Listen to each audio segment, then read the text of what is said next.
Berhenti. Kohar, jangan Kohar.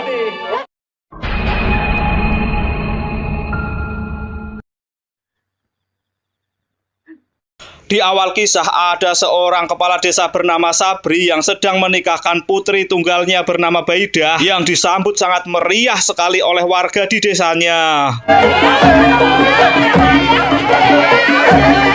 Dia adalah Murni, gadis desa yang hidupnya bisa dibilang miskin. Murni berprofesi sebagai perias pembantu wanita yaitu Baidah. Sebenarnya Murni sedang mengalami galau atau patah hati karena yang menikah dengan si Baidah adalah Kohar, pacarnya si Murni. Murni, ya. Karena Murni tidak sanggup melihat sebuah kenyataan yang ada di depan matanya, Murni pun berpamitan pulang. Kalau boleh, Murni mau pulang dulu. Kenapa? Murni agak sakit, Mbak. Sebelum Murni pulang, dia sempat berhayal betapa senangnya dirinya apabila dia yang menikah bersama Kohar. Sementara itu di dapur, para rewang yang sedang memasak mengalami kejadian yang sangat aneh, yaitu mie yang baru saja dimasak 1 baskom berubah menjadi belatung. Kenapa, Min? Kok bisa jadi belatung? Betapa hancurnya hati Murni ketika melihat Kohar hendak bersanding dengan Baidah di pelaminan. Namun apalah daya, Murni hanyalah gadis desa yang hidupnya biasa-biasa saja atau bisa dibilang miskin. Untung juga si Kohar kawin sama anak lurah. Kasihan si Murni. Dia pasti patah hati. Sama laki-laki buaya begitu saja bisa jatuh cinta. Kohar yang hendak bersanding bersama Baidah, entah mengapa dalam penglihatan Baidah tiba-tiba Kohar terlihat seperti jerangkong. Karena kejadian barusan, niat hati ingin menenangkan hati Baidah dibawalah ke dalam kamar. Dikira akan lebih baik, namun justru Baidah di dalam kamar mengalami hal yang lebih parah, yaitu melihat banyak sekali seekor ular yang seolah-olah hendak mematuknya. Ini Bapak.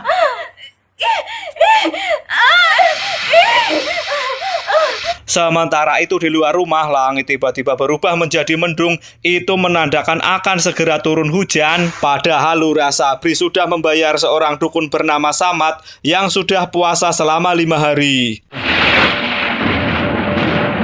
Wong saya sudah puasa 5 hari kok masih mau hujan. Dari semua kejadian aneh yang terjadi, tak ada satu orang pun yang menyadari atau melihatnya bahwa ada seekor burung gagak hitam yang sedang bertengger di atas rumah, yang mungkin itu menandakan bahwa burung gagak itulah yang menyebabkan semua keanehan yang terjadi. Malam harinya Lurah Sabri memanggil seorang dukun untuk mencari tahu siapa yang mengirim guna-guna. Namun kekuatan dukun itu belumlah sebanding. Yang terjadi malah dukun itu dibanting-banting layaknya seperti bola. Dalam keadaan sekarat, dukun itu mengatakan bahwa semua kejadian ini adalah ulah atau perbuatan seseorang yang rumahnya di ujung barat desa. Di sebelah barat. Kohar yang mendengar bahwa pelakunya rumahnya berada di ujung barat desa langsung menuduh bahwa pelakunya adalah Murni. Dia di sebelah barat. Pasti dia. Karena Murni adalah pacar Kohar yang dijanjikan mau dinikahi, tapi nyatanya Kohar malah menikahi wanita lain. Kohar langsung mengumpulkan para warga untuk menuju ke rumah Murni dengan berniat untuk memusnahkan praktek santet di desanya. Sebenarnya Lurah Sabri melarang Kohar untuk mengambil tindakan tanpa bukti, namun Kohar yang hatinya terlalu panas tidak memperdulikan apa kata Lurah Sabri. Jangan gegabah mengambil tindakan. Sekarang juga kita gerebek rumah Murni dan kita adili. Kita berpindah ke rumah Murni yang sedang galau menangis di pangkuan ibunya. Di situ Murni bercerita kepada ibunya bahwa dia sudah tidak perawan lagi. Murni sudah bukan gadis lagi. Itu satunya harga dirimu yang seharusnya kau pertahankan. Murni terkena bujuk rayu si Kohar yang berjanji mau dinikahin, tapi setelah ditumpain malah dicampakan. Ampuni Murni, Mbak. Sebenarnya sifat laki-laki seperti ini ada banyak sekali, seperti contohnya tetangga desa saya yang namanya Erik. Baru saja Murni selesai menangis, tiba-tiba Kohar mendobrak pintu rumah Murni bersama para warga, langsung menganiaya Murni dan ibunya tanpa mau mendengarkan penjelasan Murni dan ibunya. Kohar menyuruh para warga untuk membakar rumah Murni yang terbuat dari kayu, yang padahal ibu Murni masih ada di dalam rumah. Sementara Murni diseret keluar rumah dengan berniat mau diadili, padahal tidak ada bukti kalau Murni yang melakukan santet atau guna-guna.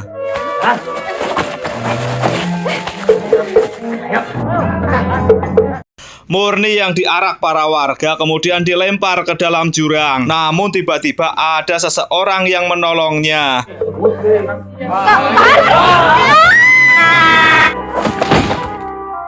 Sambil mengobati Murni, orang itu memperkenalkan dirinya bernama Kakek Gendon. Di situ Kakek Gendon bertanya kepada Murni apa yang sebenarnya terjadi. Murni pun langsung bercerita. Semua berawal saat Murni diajak main kuda-kudaan sama Kohar yang hendak mau menikahinya.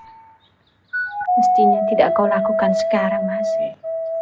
Sekarang atau nanti sama saja. Sebentar lagi kita akan menikah.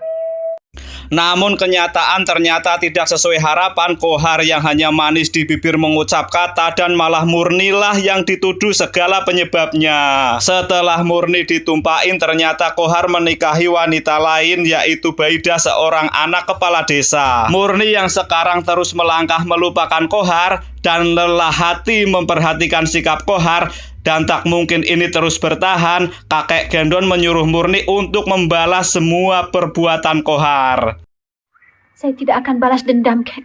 Murni yang sebenarnya hatinya ragu, namun Kakek Gendon di situ berkata akan menurunkan semua ilmunya kepada Murni.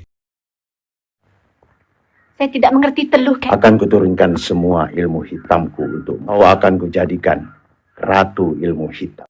Akhirnya Murni melakukan sebuah ritual di bawah bulan purnama dan mandi darah ayam cemani untuk mendapatkan ilmu teluh yang sangat mematikan.